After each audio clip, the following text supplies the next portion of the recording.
All right, guys, Sifu Scott Tarbell, Sifu Thomas here. We're going to take a look at actually using the Lat Sau angular footwork. Last week, we sent you guys the video on how to build some muscle memory using that stepping and gait trapping and those things. Today, we're going to take a look at some practical trapping methodology, but using that same footwork so that we can go in and beat them on the angle. So let's get started. All right, so last week, we talked about if we're here in Lat Sau, that if I stepped in and I did a pop like this, that I could take the Lat Sau step here, find the new angle, and I punch, and then go in just like this. So last week, remember here, one, then we stepped this way, and that footwork comes right from the beginning when you're doing the Lat Sau stepping, just like this. So right away, the hidden secret, is that for student grade 1, we're already showing you, we're already teaching you how to have good footwork for fighting, that it doesn't always have to be on the center line trying to do everything, that you can actually find angles if your opponent's quite strong. So when I go here, the first one, I go in here, and now look, he's quite strong, maybe he's shutting this thing down, I didn't have time to do a bong or whatever, I let it go by, like that, and then I'm in, and you can see when I step in with the jamming steps, this, I'm actually driving through my opponent, and the reason I want to do that is because if he's stable, and I go here, he can simply turn his body and punch if he's very stable. So you're going to have to pick your poison, and that's where Wing Chun comes in. We talk 3 center lines, If I'm stronger than him, in the center, then I can go here, in, and I can start to manipulate this straight center line, But if Thomas is stronger than me, and he comes in hard, then I need to start finding a new center line, one where I can use my strength and he's not so powerful, So we talked about the second and third center lines, the ones that run through the shoulder, and then you have your initial center line. So first drill, here I go in like this, and now I let this relax, I step, and I punch through. Now look, when I step in, boom, like that. You see the jamming step? I step in, So one, I let it relax a little bit, I go through, and then boom, boom, boom, this one. So you're passive, and then like this, So this is the fundamental. If you can do this, everything else is easy, So you can go back to the video from last week and take a look at how to do that footwork a little bit, training your solo Lat Sau, how to do all of this, and start to build this, If you have a partner, you can train this. If you don't, you can also just train this, So that last week, this was drill number 1, just the gait trapping stepping, I leave this on the center line, and then I let this one go through, and then before he can do anything, I punch over the elbow, and I'm coming in like that. Very important, I'm punching over his elbow, so I can control his elbow. So let's change for a second. So you can see here, when I come in, I target this area, we'll switch, So when I go here, like this, I punch through, but look, now the elbow is live. So if I just came in, he could hit me with it, So from here I go like that, and I sink my elbow when I punch in to control his elbow, So we have that sunken elbow principle. I go this way, like that. And I'm able to control the side of his body here, Arm controls the arm, and then my legs control his posture by stepping in and using good forward pressure, So that is drill number 1. Drill number 2 is going to be similar, Something that you have from student grade 3, which is your progression drill, Being able to do this thing. So when I go in and pop, and I go here, I can end up on the side. You see that? How we do this thing? In student grade 3, we don't go so wide, but this, So even if he was able to block, like that, and he gets this hand up, look at this. See, I'm already on the angle, and then I can step in and do this.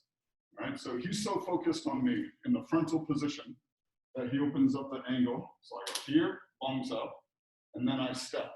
See? I go here, but look at this nice angle I got now. So it's easy, to manipulate him. So we go to the other side. So from here, you see, this way, bongs out. Now look, watch my footwork. I'm going to go this way a little bit.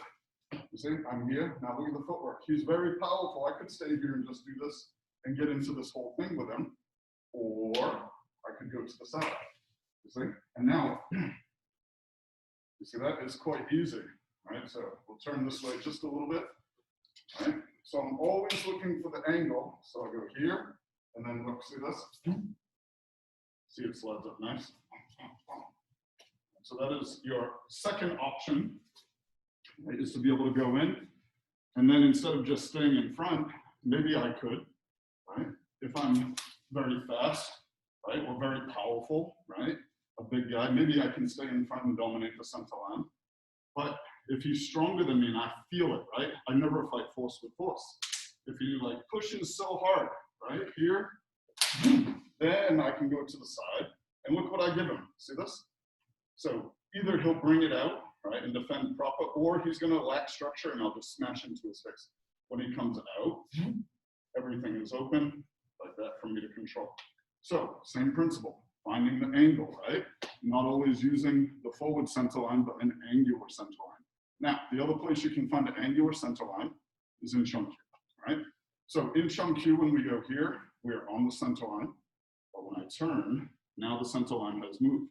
I replaced it originally from here, but now it goes to the shoulder, you see? So these principles are inherent in your forms. You just have to study. You have to understand, right? So here, boom, boom. Look at this. When I go to the side, you see? But I go underneath, boom, and then this way. Everything is open, okay? Third option, all right? Third option is we take a look at how to use the Lat Sau. So from here, as I go forward, I'm gonna step, right? And I lock with the front leg, front hand, and the back hand is my punch. Okay, this one's a little tricky, so take your time here, this way. Now, when I do this, I don't wind up so the guy can push me away like this, you see? So when I go here, this is here, almost like a pet dog, like you're gonna cut his neck, right? Like that. Now, when I go here, it offers me an opportunity, if he blocks, to lock again. Now, we've seen this 1,000 times, right? I go in, he defends, I lock, he defends, we're in this stupid cycle, right? Where at any point, he could take over too. Look, he could take over, right? So you're in a position of neutrality with him, right? And I don't want that. I want to have the advantage as a Wing Chun man, right? So when I go in, and I go this way, when I lock, watch what I do, watch the footwork, ready? All right, so I'm here, I lock and punch. Now watch my footwork, ready? I go, and look. He can't defend so easy anymore. He can bring this across, right? But everything is open to me, you see? I create the new angle. He's still here. In order for him to defend properly, he would have to turn, right? I don't give him that opportunity. So I go, see this? Now look, he's here, see? Like that, everything. If you have second section, she's like, almost that, right? All right, so we switch. So same thing, look, I go opposite, boom. So when we start this one, right, keep in mind that the first two we were open door, meaning that the hand is on the same side and all of this area is open on both of our parts, you see? Open door, this way. Whether I'm punching through or whether I was doing this, you see? Either way, that one and two are open door. Now, this one is closed door. What that means is that we are cross like this, right? Like that. So everything is closed. This is like your traditional Kung Fu sparring position, right? They would start here and then something would happen, right? If you watch Into the Dragon, Bruce Lee versus Bob Wall, the karate guy, they start here, all right? Go back and watch it. Yeah, so I think it's on Netflix. All right, so from here, I step from a closed door position like that. And now look, see, he's strong here. So I step and wow, and I hit this way. Yeah, the hand may come up. Let's see how far the hand can go back. It's hard. It's hard to be accurate, right? When you're here, it's hard to know where to be. All right, so from here I go, boom, right away. And if I give him a little tug, right, just a little bit, this, a little force, draws him out, okay? Now, you don't have to use a lot of muscular power, but if I coordinate my stepping, watch. So when I pull, he's big, he's strong, right? I can pull myself into him as well, see? If he's bigger than me, then I move myself, right? So watch, I go here, he's strong. I move, I try to pull him, he's too strong, but I can move myself and hit. if I'm stronger than him, right? Then I go here and I go like that. And I'm able to use the footwork and the pull to have him collide with my punch, okay? So this is another example how you can get this angular footwork, you see? Boom, like this, and I go. Okay, now for the Chum Q people, we go here. For the Chum Q people, you have the lifting punch, right? And you have the hacking elbows, right? These things are quite fun for the clinching range, right? And the angle offers us a good opportunity to be able to clinch with him, where he has a moment where he's here, but he has to turn and face us, right? So if I use the Chum Q techniques, I start, boom, and I go crack. You see that? Really, really nice, really slick, very sharp, right? He doesn't expect, I go this way, you see? So this goes forward like that. This one is not like a boxing uppercut where it goes straight up. If I go straight up here, I may miss, even if he didn't block, look, you see, I may miss, but if it goes forward, I'll never miss, right? Wing Chun always goes forward. We don't go up like this, right? So here, I lock and punch, and now right away, look, that's right away. Now from here, I could go easy. See, I leave the lock like that, and I go elbow, elbow, which is just this 1, 2 from the Chum Q. 1, 2. But I have to advance. You see? Here. Now, look, I step, bang, and now I step again. Boom, boom. Like this. You see? So this one. Lock and punch. Boom, boom. 1. This comes on top. 2.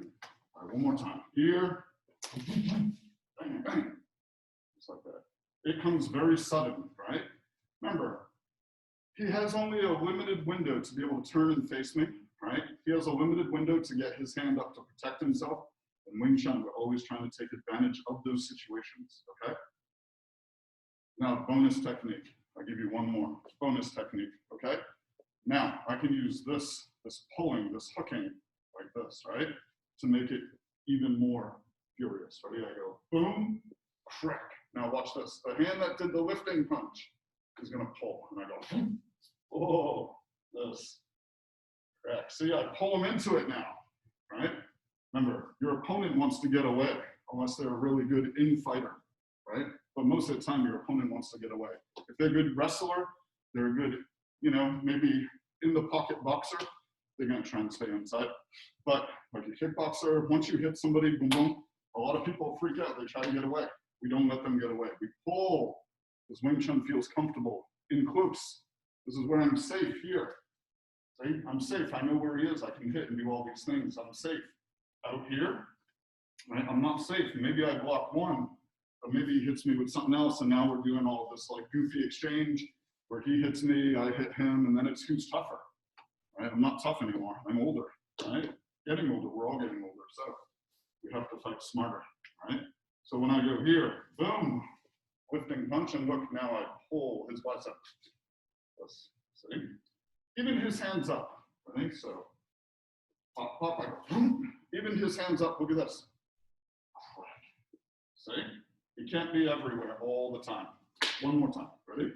Here, and I go, this way. See? And now I know what you're thinking. Well, what if it didn't happen here? Then I can move this one. You see? He can't be everywhere all the time. So Wing Chun should be like, you know, now the murder hornets are out, right? Those giant killer bees. That's what your Wing Chun should be like. Once you go in, right? He should be like, oh my God, this guy's everywhere, right? It's hard to deal with. He's all over me, right? You can't escape. He's trying to escape. Do this, right? So you're just on him, okay? So anyway, this is some ideas that you can use from the Lat Sau Stepping this way, right? Remember, you got your basic footwork. You can go back and watch last week's video, and how to use some trapping methodology from the Sunam Tao, right? From the Chum Q, right? To be able to do this. If you don't have a partner, you can practice solo. Here, boom, this way, right? And if the video is too fast, we're trying to go slow, but if the video is too fast, you can always set on your timer, take the speed way down to like 0.25 or whatever it is, slow it down, and then you'll be able to see the movements a little bit more clearly, but you probably turn your volume down so it's not like talking slowly. It sounds very good. All right, so that's your homework for the week, guys. Make sure that you practice the angular footwork and the Lat Sau stepping. All right, and that is a good basic fundamental way for you to get better at your Wing Chun. Have a good week. Train hard, guys.